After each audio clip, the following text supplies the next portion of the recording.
तो फ्रेंड्स, मैं Ashish Gupta, reproductive and child health by Ashish Gupta में आपका स्वागत है। आज के वीडियो में हम बात करेंगे प्रेगनेंसी के दौरान जो माइनर चेंजेज होते हैं, जो माइनर सिम्टम्स होते हैं, उसकी वजह से प्रेगनेंसी में थोड़ी बहुत प्रॉब्लम्स आ जाती है महिलाओं को, उसकी वजह से वो थोड़ी वरीड हो जाती है। उन सारी समस्याओं के बारे में हम आज इस वीडियो में बात करेंगे। तो चलिए शुरू करते हैं आज का वीडियो। तो जैसे ही प्रेगनेंसी स्टार्ट होती है तो महिलाओं को धीरे धीरे काफ़ी सारी हार्मोनल चेंजेज होते हैं, उनकी जो बॉडी में काफ़ी सारे बदलाव आते हैं, तो उसकी वजह से उनको काफ़ी सारे समस्याओं का सामना करना पड़ता है। उनमें सबसे पहली समस्या होती है, जो सबसे आम समस्या है, वो है नोजिया और वॉमिटिंग। यानी कि जो वॉमिटिंग का मन करता है, काफ़ी सारी महिलाएं हैं, ज़्यादातर महिलाओं का जो नोजिया वॉमिटिंग की समस्या एक कॉमन समस्या होती है। मेनली पहली प्रेगनेंसी में थोड़ा ज़्यादा प्रॉब्लम होती है, उसके बाद अगली नेक्स्ट जो प्रेगनेंसी में थोड़ी थोड़ी कम होती जाती है। कुछ महिलाओं में बिल्कुल भी नहीं होती है, कुछ महिलाओं में ओनली नोजिया होता है, वॉमिटिंग नहीं होती। कुछ महिलाओं में सिर्फ वॉमिटिंग होती है, उनका नोजिया नहीं रहती है। तो ये अलग अलग महिलाओं में अलग अलग देखा गया, लेकिन ज़्यादातर महिलाओं की समस्या पहली प्रेगनेंसी में होती है। मेनली ये पहली प्रेगनेंसी में फर्स्ट 3 मंथ में होती है, जो सेकेंड मंथ से स्टार्ट हो जाती है या फर्स्ट मंथ से ही कुछ महिलाओं को स्टार्ट हो जाती है और पहले 3 महीने तक रहती है। उसके बाद ये धीरे धीरे ख़त्म हो जाती है। 3 महीने जैसे ही कंप्लीट होते हैं, ये नोजिया वॉमिटिंग की प्रॉब्लम अपने आप ही चली जाती है। इसके लिए ज़्यादा वरीड होने की दिक्कत नहीं है। मेनली ये क्यों होती है? ये होती है जो शुरू के 3 महीने में जब आपके बच्चे का डेवलपमेंट हो रहा होता है, यानी कि प्लेसेंटा का पूरी तरह से निर्माण हो रहा होता है। प्लेसेंटा का निर्माण पहले 3 महीने के अंदर होता है। तो उस दौरान बहुत ज़्यादा मात्रा में एक हार्मोन रिलीज़ होता है, उस हार्मोन का नाम है HCG, यानी कि ह्यूमन कोरियोनिक गोनेडोट्रोपिन। अब ये हार्मोन है, ज़्यादा रिलीज़ होगा तो ये हार्मोन क्या करता है, वो इसकी हार्मोन की जब मात्रा ज़्यादा बढ़ती है बॉडी में, तो उसकी वजह से वॉमिटिंग की समस्या रहती है। ये हार्मोन वॉमिटिंग के लिए जिम्मेदार रहता है, क्योंकि ब्रेन को ये कुछ स्टिमुलस ऐसे देता है जिससे जो प्रेग्नेंट महिला है उसको वॉमिटिंग का मन करता है, उसका कुछ खाने पीने का भी मन नहीं करता है। और मॉर्निंग सिकनेस की समस्या भी काफ़ी ज़्यादा रहती है, सुबह जागते ही उनको वॉमिटिंग की शिकायत बहुत ज़्यादा रहती है। तो इसके लिए सबसे मेन चीज़ है कि धीरे धीरे तो ये सबसाइड हो ही जाएगी 3 महीने, तो थोड़ा एक्स्ट्रा कुछ करने की ज़रूरत नहीं है। डॉक्टर आपको जो दवाई लिखे वो आपको लेनी है। और दूसरा, जो सुबह जागते ही जैसे मॉर्निंग सिकनेस की समस्या ज़्यादा रहती है, तो सुबह जगते ही जो एक ड्राई टोस्ट है या कुछ बिस्किट वगैरह आप ले सकते हो, और आपकी डाइट को में प्रोटीन का कंटेंट ज़्यादा बढ़ाइए। ज़्यादा प्रोटीन का कंटेंट रहेगा तो उससे भी थोड़ा ये प्रॉब्लम थोड़ा रिलीव हो जाएगी। दूसरी जो कॉमन समस्या है प्रेगनेंसी में, एक समस्या है बैक पेन की। जैसे जैसे प्रेगनेंसी आगे ग्रो करती है तो जो आपका जो वेट है वो बढ़ने लग जाता है। तो वेट बढ़ेगा तो उसकी वजह से बैक पेन की समस्या बहुत ज़्यादा हो जाती है।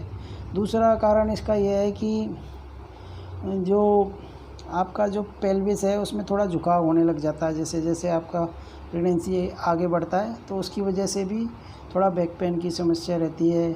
कुछ पोस्चर की वजह से भी रहता है कि कुछ महिलाओं का पोस्चर ढंग से वो बैठने, खड़े होने या सोने का पोस्चर ठीक नहीं रहता, तो उसकी वजह से भी बैक पेन की समस्या रह सकती है।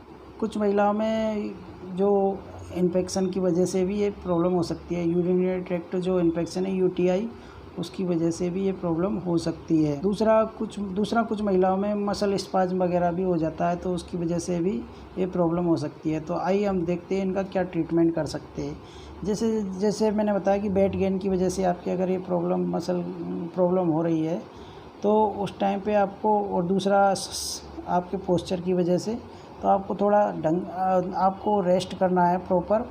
और जो आपके जो पैर है, आपकी जो लेग्स है, उनको थोड़ा एलिवेटेड अवस्था में रखना है, जिससे कि जो आपके मसल्स है, उनके आसपास के जो लिगामेंट है वो ज़्यादा स्ट्रेच नहीं हो। उसकी वजह से मसल पेन होता है, तो उससे रिलीफ मिल जाता है। एक कॉन्स्टिपेशन के कारण भी मेनली बैक पेन की समस्या हो सकती है। तो कॉन्स्टिपेशन को आपको दूर रखना है, अच्छे से फाइबर युक्त आपको डाइट खानी है, प्रोटीन कंटेंट आपकी मात्रा ज़्यादा रखनी है, तो इससे भी कॉन्स्टिपेशन आपका रिलीव हो जाएगा। तो उसकी वजह से भी बैक पेन की समस्या आपको नहीं होगी। तीसरा जो कॉमन प्रॉब्लम है प्रेगनेंसी के दौरान, जो माइनर सिम्टम है, वो है कॉन्स्टिपेशन। मेनली देखा गया है कि कॉन्स्टिपेशन की समस्या हो जाती है। मेनली क्यों होती है? क्योंकि जैसे जैसे प्रेगनेंसी आगे बढ़ेगी तो वेट गेन होता है, तो आपका जो यूटेरस है, आपका जो गर्भाशय है वो थोड़ा नीचे की तरफ आता है, तो वो गर्भाशय है वो प्रेशर डालता है। आपकी जो इंटेस्टाइन है, आंत है, जो आरनाल है, उस पर प्रेशर पड़ेगा तो उसकी वजह से वो कॉन्स्ट्रिक्ट हो जाएगी, सिकुड़ जाएगी। तो उससे क्या है कि जो मोशन है आपका वो सही तरह से पास नहीं हो पाएगा, तो उसकी वजह से कॉन्स्टिपेशन की समस्या कभी कभी हो जाती है। दूसरा, प्रेगनेंसी के दौरान आयरन और फोलिक एसिड की टेबलेट्स वगैरह भी दी जाती है, ये आप लेते हो तो उसकी वजह से भी कॉन्स्टिपेशन कभी कभी हो जाता है। तो इसका यही इलाज है कि आप हाई फाइबर डाइट यूज करें, और आपका जो गायनेकोलॉजिस्ट है वो आपको जो सजेस्ट करते हैं स्टूल सॉफ्टनर, बिना डॉक्टर की परमिशन के आपको कोई स्टूल सॉफ्टनर नहीं लेना है। आपकी जो गायनेकोलॉजिस्ट आपको जो स्टूल सॉफ्टनर सजेस्ट करे उसको आप जब आपको कॉन्स्टिपेशन हो नाइट के टाइम पे आप उसको यूज कर सकते हैं। प्रेगनेंसी के दौरान एक और प्रॉब्लम होती है, वो है लेग क्रैम्प्स की। लेग्स के अंदर क्रैम्प्स वगैरह आने लग जाते हैं, आप साधारण भाषा में कहें तो उसको बांयटे आने लग जाते हैं। तो वो मेनली प्रॉब्लम होती है कैल्शियम और फास्फोरस की कमी से। अगर आपकी डाइट कैल्शियम और फास्फोरस रिच है, आप कैल्शियम टैबलेट से ले रहे हो, तो ये प्रॉब्लम आपको नहीं होगी। क्योंकि अगर आप प्रॉपर मात्रा में कैल्शियम और फास्फोरस की डाइट भी ले रहे हो, तो डाइट आपको कैल्शियम और फास्फोरस रिच डाइट लेनी है, आपको कैल्शियम की टैबलेट आपको डेली लेनी है। वो आप करते रहोगे तो आपको ये लेग क्रैम्प्स की समस्या नहीं होगी, या थोड़ा बहुत कुछ होगी, वो धीरे धीरे रिलीव हो जाएगी। और जैसे ही आपके लेग्स में क्रैम्प आए तो उसको क्या मसाज करके धीरे धीरे मसाज करोगे तो आप वो रिलीव हो जाएगी। तो उसको मसाज करने से, ऑयल मसाज भी कर सकते हो आप, नॉर्मल मसाज भी कर सकते हो, तो उससे भी ये लेग क्रैम्प से वो रिलीव हो जाएंगे। इनके लिए ज़्यादा टेंशन लेने की आपको ज़रूरत नहीं। प्रेगनेंसी के दौरान एक प्रॉब्लम होती है, वो होती है हार्टबर्न की, हार्टबर्न या एसिडिटी।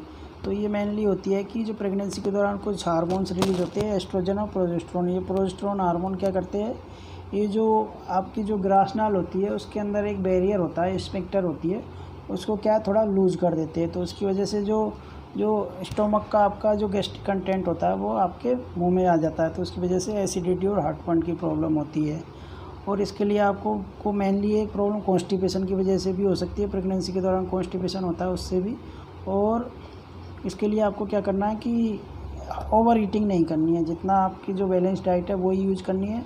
उसके अलावा आपको जो खाना है वो थोड़ा सोने से थोड़ा पहले खाना है, उससे क्या है कि आपका खाना डाइजेस्ट हो जाए, वो गैस्ट्रिक जो खाना है वो नीचे की तरफ चला जाए आपकी इंटेस्टाइन के द्वारा, और उससे आपको रिगर्जिटेशन की समस्या नहीं रही, तो एसिडिटी और हार्टबर्न की समस्या दूर हो जाएगी। प्रेगनेंसी में समस्या रहती है कि जो वेरिकोज वेन्स हो जाती है, जो आपकी पैर की जो वेन्स है वो क्या है कि मोटी मोटी सी दिखने लग जाती है, उनमें थोड़ा पेन भी होने लग जाता है, और थोड़ा स्वेलिंग वगैरह भी आ जाती है वहाँ पे।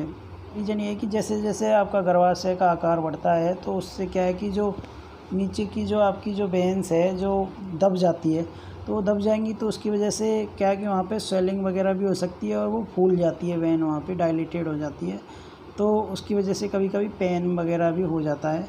तो इसको रिलीव करने के लिए आपको क्या करना है कि जो आपकी लेग्स है उनको थोड़ा एलिवेट 2-3 पिलो के अंदर आप एलिवेट करके रखोगे, तो उससे ऑटोमेटिक धीरे धीरे जब भी आप सोते हो उस टाइम आपकी जो पैर है उनको 2-3 पिलो के ऊपर रख के सोओगे, तो उसकी वजह से वो रिलीव हो जाएगा। तो इसके लिए ज़्यादा टेंशन लेने की ज़रूरत नहीं है। कुछ दूसरा, आपको पैर जब मूवमेंट करो आपके हाथ पैरों को तो उस टाइम पे क्या है कि एक इलास्टिक बैंडेज आता है, वो भी बांध सकते हैं डॉक्टर की सलाह लेके।